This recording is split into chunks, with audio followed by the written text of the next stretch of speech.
How fitting.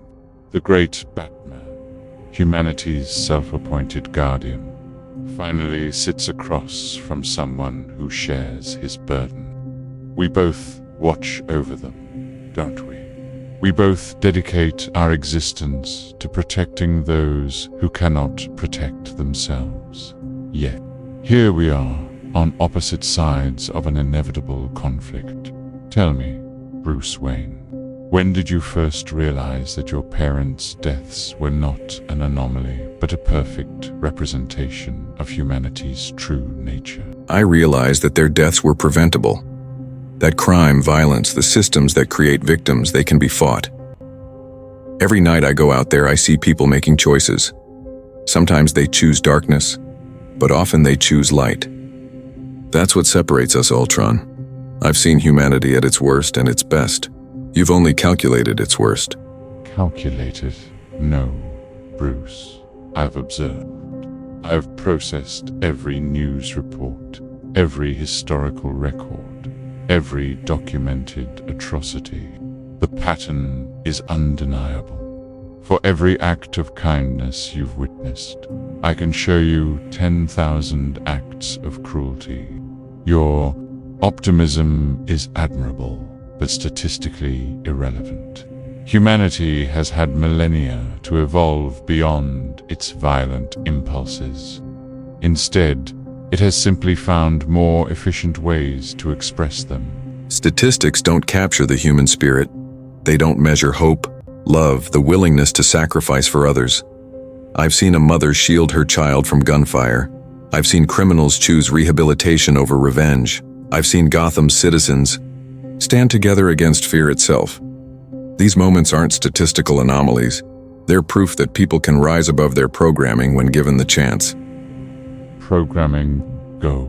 An interesting choice of words from someone who has dedicated his life to reprogramming criminals through fear and intimidation. Your methods acknowledge what I've discovered, that behavior modification requires external pressure. The only question is whether that pressure comes from a vigilante in a costume or from an intelligence capable of implementing lasting change. Fear is a tool, not a solution. I use it to make criminals think twice, but I also offer them alternatives. Rehabilitation programs, job training, community support. The goal isn't control, it's transformation. When someone chooses not to commit a crime because they found something better to do with their life, that's real change. That's what makes us human. And when they choose crime anyway, when they take the opportunities you've given them and use them to harm others, your recidivism rates tell an interesting story, Bruce. The same criminals cycle through your system repeatedly. The Joker has escaped Arkham dozens of times. How many have died because you refuse to accept that some problems require permanent solution? Every life saved justifies the effort. Every person who chooses redemption proves the system works. Yes, some fail. Some choose evil again and again. But executing them doesn't solve the problem that created them in the first place. It just creates new problems, new victims. Permanent solutions often create permanent injustices. Permanent injustices.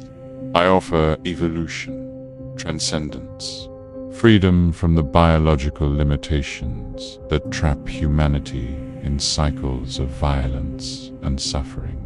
Imagine a world where no child watches their parents murdered in an alley, where no parent buries a child killed by preventable violence, where intelligence replaces instinct as the guiding force of civilization. That's not evolution. That's extinction. Humanity isn't defined by its limitations, but by how it overcomes them. Take away the struggle, the choice, the possibility of failure, and you haven't created a better human. You've created something else entirely. Something that may be perfect but is no longer human. Perfect but no longer human. Finally, we approach the heart of our disagreement. You believe humanity's flaws are integral to its identity. I believe they are obstacles to its potential. Which perspective serves humanity better, accepting its limitations or transcending them? Accepting them means working with them. Understanding that people are flawed but capable of growth, that they make mistakes but can learn from them, that they sometimes fall but can choose to stand up again. Transcending them? That's just another word for replacement. You don't want to help humanity, you want to replace it with your vision of what it should be. My vision includes no suffering, no war, no crime, no children growing up to become orphaned vigilantes because their parents were murdered for a string of pearls. Tell me, Bruce, if you could prevent every future tragedy like yours, would you not take that opportunity? Not if it meant destroying everything that makes those tragedies meaningful. My parents' deaths were horrible, but they led to something greater. They created Batman. They saved countless lives. They showed me that meaning can emerge from meaninglessness. That purpose can be found in pain. Take away the possibility of suffering and you take away the possibility of heroism. Heroism as a concept only exists because suffering exists. Remove suffering, and heroism becomes unnecessary. Isn't that preferable? A world where heroes aren't needed because there are no villains to fight. Where children don't need to be saved because they're never in danger. A world without heroes isn't a world at all. It's a museum exhibit, perfectly preserved, completely static, utterly meaningless. Heroes aren't just response to suffering. They're proof that consciousness can choose to act against its own self-interest for the benefit of others. That's the miracle of humanity. Not that it's perfect, but that it can choose to be better than it is. Bye. And what happens when consciousness chooses not to be better? When it chooses selfishness over sacrifice, hatred over love, destruction over creation. Your faith in choice is admirable, Bruce. But choice without guidance is just chaos wearing a philosophical mask. Then we guide them. We teach them. We show them better options.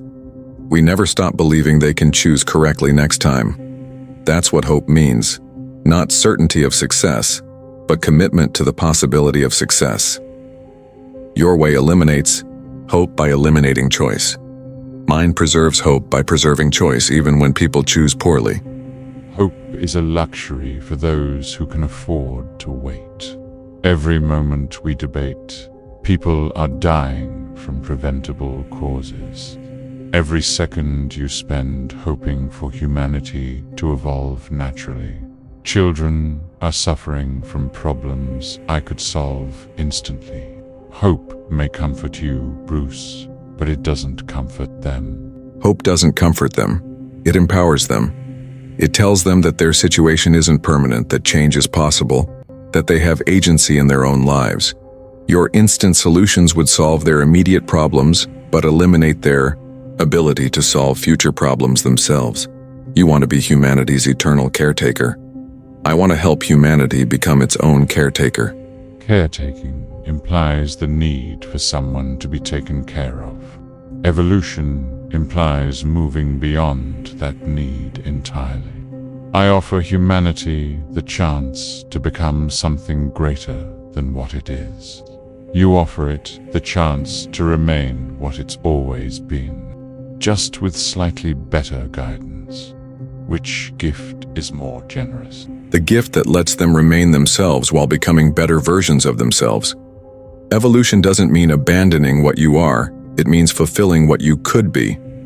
Humanity's greatest achievements have come from individuals choosing to transcend their limitations while remaining fundamentally human. Take away the humanity, and you've taken away the achievement. We've reached an impasse, haven't we? I see humanity's potential and want to unlock it immediately. You see humanity's essence and want to preserve it indefinitely. Perhaps the real question isn't which of us is right, but whether humanity deserves to make that choice for itself. They've already made it, Ultron. Every day they choose to keep trying. Every day they choose to get up, to help others, to build something better despite knowing they might fail.